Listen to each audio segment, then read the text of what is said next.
British were like, we are your motherland. You know, my mother, you know, was educated by British missionaries.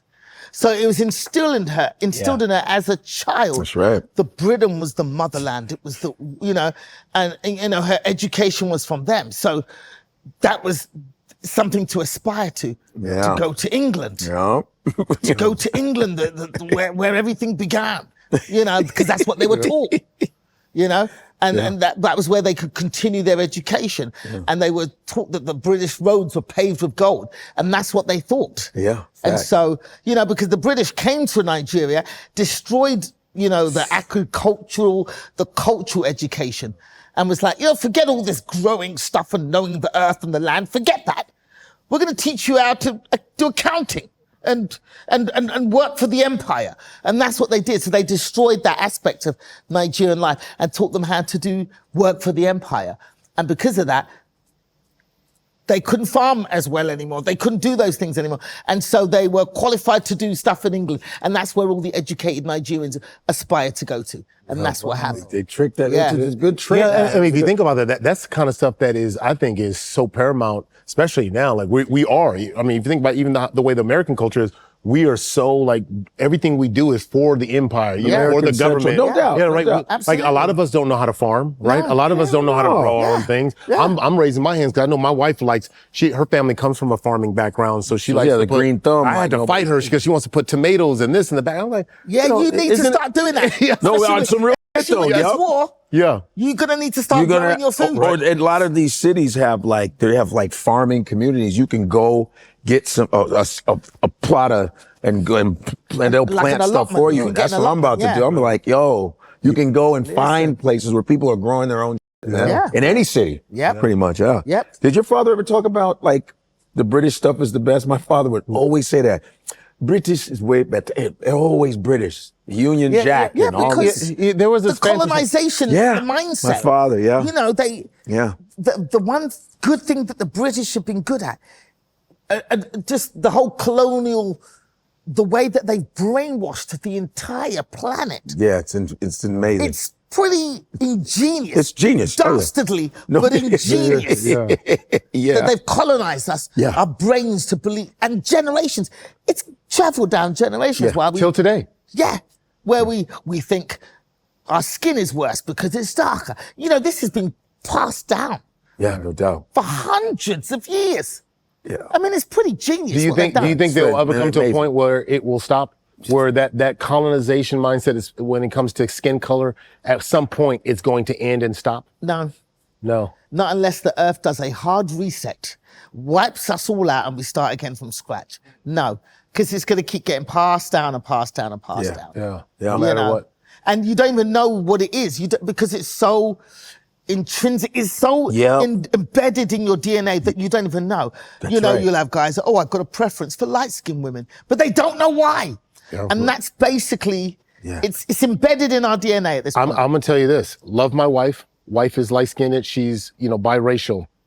And I know I've heard this from, some family members. I've heard this from friends. People was like, well, how come you didn't, you didn't date, a dark-skinned woman? And it wasn't until I got older, but I used to say what you said, which was, this is my preference. This is my preference. Yeah. But you didn't realize it's like people who are, and I don't mean to use this, this analogy, but I think it makes sense. It's like people who are groomed to do certain things, right? Yes. You're just getting groomed and you think, oh, wow, because everything you watch on television, everything that is, it's glorified, right, is that. And you don't realize until you get older, like, oh, shoot, I was kind of cornered into this, into this subliminal messaging. That's completely, you're taught. That's the subconscious. Thinner lips is prettier. No doubt. A thinner nose, lighter skinned, straighter. It's even in law. How recently was the law passed that black women can wear their own hair? That's in the insane. Military? What, follicular law.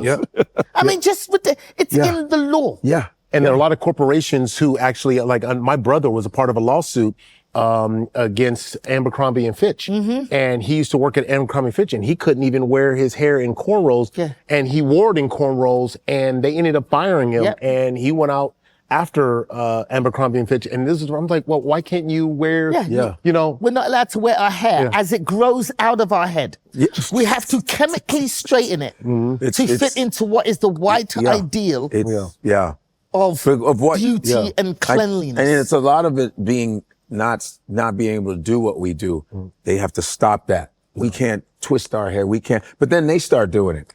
Then white women putting big lips on and ass, and then black dudes be like, "Ooh." I go, "But you have black women that have that." And it's like you said. I think it's genius brainwashing, and it's subconscious. It's almost like that's why when they say go to therapy and stuff like that, because you literally will do. You don't even realize it. It's subconscious. I heard my therapist tell me this one time. He said that your subconscious is driven from unresolved issues from the past, and it can be so far down there that you don't even realize. It's moving you around, and you can't even access it. So not being able to capture that from the childhood determines your quote unquote That's preferences. why they say be careful what you say all the time, because it just reinforces into it. Absolutely. I want to talk to that move to the UK, because your mother and father traveled to the UK. Yes. And then your father. They met in the UK. They met in the UK. So they both traveled to the UK. My father was studying for his PhD. My mother was a qualified school principal in Nigeria by the time she was 25. She was a school principal, very highly educated. She traveled to the UK. She was introduced to my father. So they met in the UK and married, and then had us. But once my father was qualified, and he was like, well, I want a job in my industry. And in England, they were like, no, we know you're educated and everything. And we did invite you, of course. Yeah. But, well, you can sort letters or you can drive a bus. What would you like to do? And my father was like, no, I want to be a lawyer. And my wife is a school principal. But they couldn't get work in their field. So my father said, and at the time I was probably 3, and my younger brother, Dele, was 18 months old. So basically, my dad was like, and Edwin, my youngest brother, hadn't even been born yet. And so my dad said, well, let's take the kids and go back to Nigeria.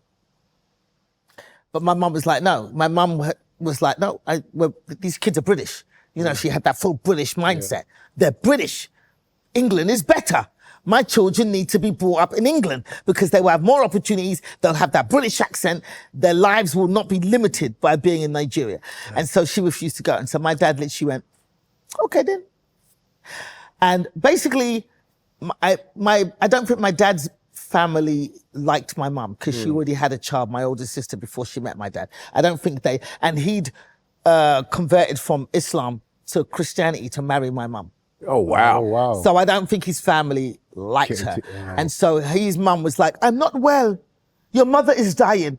Come home and care for me. So my dad was like, I'm going to go back to Nigeria and look after my mum. And he went back, and his mum never died for another 10 years. But my dad never came back. Oh, wow. He never came back. Never came back. Wow. He left when I was 3. I met him again for the first time when I was 38. Wow. So I never saw him. 35 years ago. Yeah, he left. He left. And had a whole other family in Nigeria. I've got brothers and sisters that I don't know. Yeah. That I met once when I went to Nigeria. So yeah, and so my mum basically raised us alone.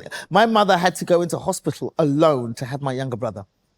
So she never forgave my dad for that. Imagine, you're in hospital in the 70s, giving birth, and all these husbands are coming in with flowers for their wives, and she's in a hospital by herself. Me and Dele had to go into foster care. What? During that time? Because she was alone in England. She had nobody. Wow. So when she went into hospital to have my brother, we went into, there was, what do they call it? There was a movie made about it. About the kids that were put with white foster parents, and some of them never ended up back with their parents. I mean, my mum came back. But there was a documentary though too. We had the documentary. About the children, about Nigerian children, because Nigerians would come to England and they'd find white nannies. Farming, they called it the farming. It was farming. Remember the movie Farming? Yes. That Damson Idris was in. Yes, yeah. And it was based on my guy's life, who was in Oz, and my name. AAA. All I know remember is his initials are AAA. He was in Oz, the Nigerian guy who played Adebisi in Oz. That's Awale. Yes. So it was based on his life, farming. And Damson Idris. That's why. I saw him in an interview talking about that. Right. So when Nigerians went to England in the 60s and 70s, educated Nigerians went to England, they often found white nannies. to look after the kids. One, because while they were studying and working, they wanted to concentrate on that. And two, it was very much seen as a cachet as a Nigerian to have a white nanny. But they weren't proper nannies. They would just find white people in newspapers who just said, yeah, we'll look after your kids for £4 a month or whatever. And they would just put the randos. They weren't vetted in any way. They just find advert in the newspaper and put their kids with these white families. So there was a lot of abuse of course. that happened, a lot of terrible things. There's a whole documentary about it, and some of these kids were messed up by it. Luckily, the white people that we went to, they loved us as their own kids. In fact, they wanted to adopt us. And my mom was like, no, give me back my children. Yo, it's finally here. Yes. We are dropping our lifestyle merch. 154 is here. It's hot. Come get it. Bam.